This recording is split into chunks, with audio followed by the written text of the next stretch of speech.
Hello and welcome to another episode of the Expertly German podcast, the podcast to learn German.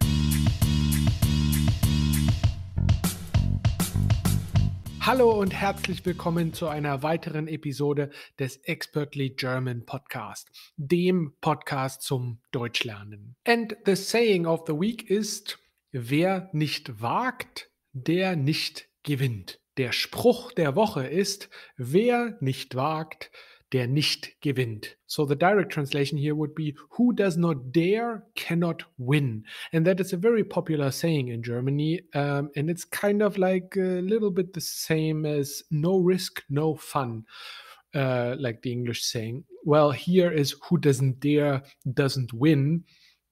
It's obviously not exactly the same as no risk, no fun, but I think that's kind of like one of the closest that I could find here. But it's quite popular to say in German: Wer nicht wagt, der nicht gewinnt. Okay, and today's episode, I want to teach you some polite questions, how to ask polite questions in German. That's the first part, the exercise part. And then the second part, we are looking into news in German. Obviously, you can expand your vocabulary with those news massively. But before that, let's go into asking polite questions. I'm going to tell you a sentence in English, a polite question in English, and you have to translate it into German. First one: would you make me a coffee? Would you please make me a coffee? Würden Sie mir bitte einen Kaffee machen? Würden Sie mir bitte einen Kaffee machen? Okay, the grammar geeks, the grammar wizards among you realize that this is the conjunctive 2, the subjunctive 2 that we are using here. Würden Sie mir bitte einen Kaffee machen? You have to use the polite you form here. Well, that's what I would do if I'm already formal to someone. Then I'm also using the formal way to say you, which is Sie in German. Würden Sie mir bitte einen Kaffee machen? Second one: could you tell me how to get to the hotel? Could you please tell me how to get to the hotel? And the right answer is: könnten Sie mir bitte sagen, wie ich zum Hotel komme? Könnten Sie mir bitte sagen, wie ich zum Hotel komme? So here, like, could you please tell me, comma, how I can get to the hotel? That's how we would say this in German as well. And it's a lot more polite than just asking, wo ist das Hotel? Oder wie komme ich zum Hotel? Yeah. The idea of this exercise is to up your level of German a little bit to make it sound more polite and hopefully you actually getting the result that you're asking for. Number 3, would you be so kind to ask Mr. Meyer if he has a moment of his time? I don't know exactly if you would say it like that in English, but that's kind of like how we would say that in German. So I'm trying to find the closest English way to say that. Again, would you be so kind to ask Mr. Meyer if he has a moment of his time? And the right answer is: wären Sie so freundlich, Herrn Meyer zu fragen, ob er einen Moment Zeit hätte?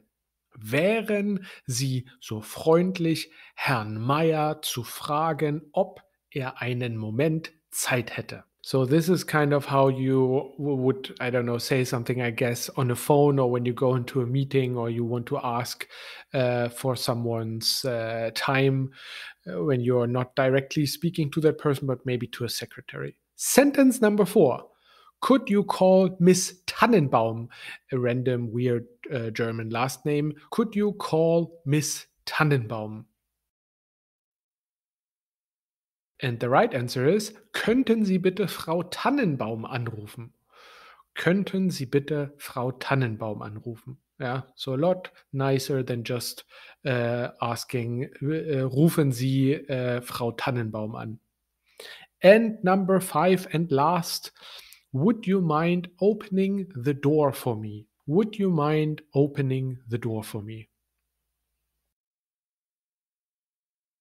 Würde es Ihnen etwas ausmachen, mir die Tür zu öffnen?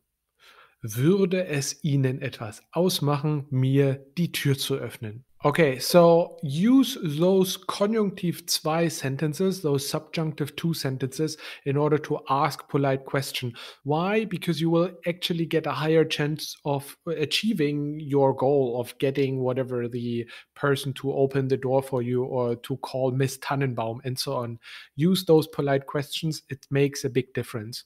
Let's now go into the news in German. Before we continue with the episode, just a little reminder, you can find the transcript of the podcast in the show notes below. Also, I just launched a 10-week program that teaches you German. There are two programs available, one for A1 levels and one for A2 to B1 level. And the good thing about this program is that I will send you material, videos, homework, and quizzes throughout the week when you join the program. And then in the weekly group session, we will discuss the topic that I've sent you per email. So this is a great way to learn by yourself and also to learn it with others and with me and practice speaking, but also learning the grammar at your own pace. I think this is really valuable for people who kind of want to immerse themselves more into the German language in various ways. And the program is also priced pretty well. So go to my website expertlygerman.com and click on 10-week program. Zurück ins Büro oder nicht? Back to the office or not? Am 20. März läuft die Homeoffice-Pflicht in Deutschland offiziell aus. On March 20th, the home office obligation will officially end in Germany. Nun können die Arbeitgeber selbst entscheiden, ob sie ihre Angestellten weiterhin von zu Hause aus arbeiten lassen wollen oder ob sie wieder ins Büro müssen. From now on, employers can decide if they want their employees to continue working from home or if they want them working back at the office. Wenn es nach dem Deutschen Gewerkschaftsbund DGB gehen würde, dann sollte die Arbeit im Homeoffice verlängert werden, weil die aktuellen Corona-Zahlen wieder steigen.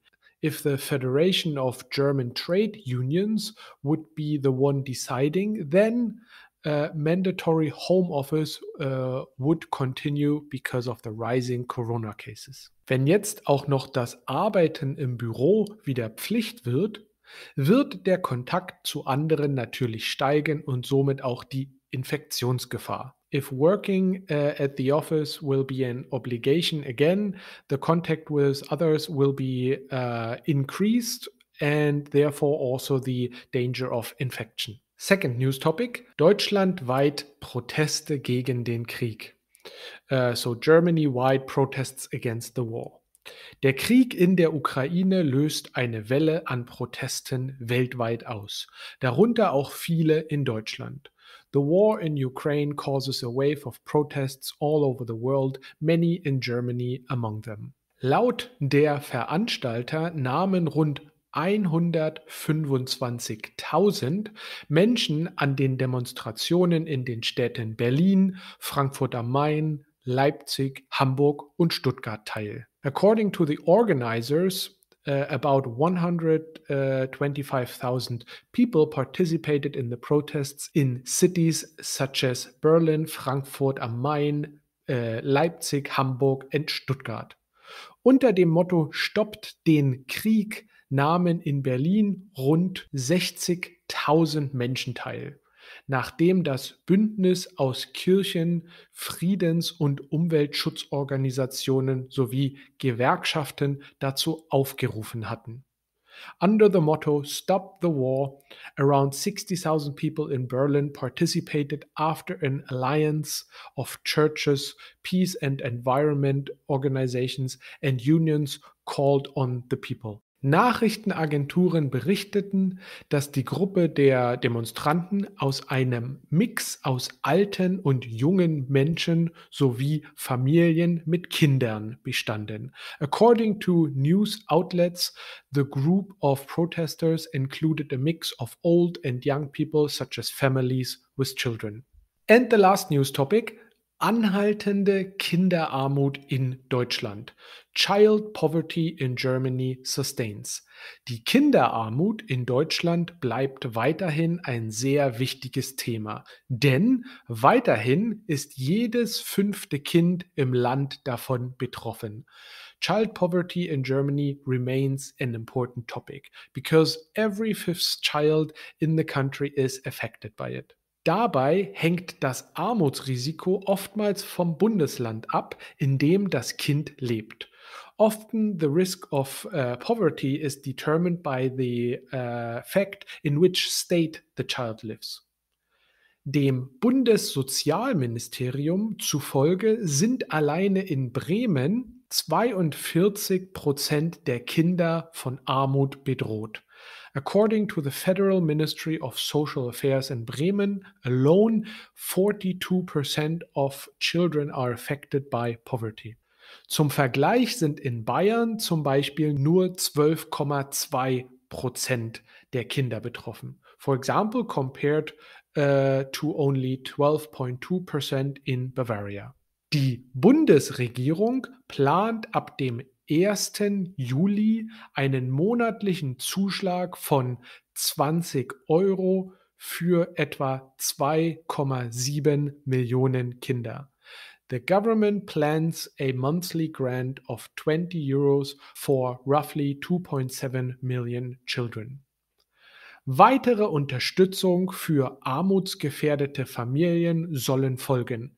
Additional support for families in danger of poverty is supposed to follow. I hope you enjoyed this episode today. If you like this episode, then please share it with your friends, forward it with WhatsApp messages or email so that more people can hear about it, and so that the podcast grows, that people can really learn German for free with this podcast.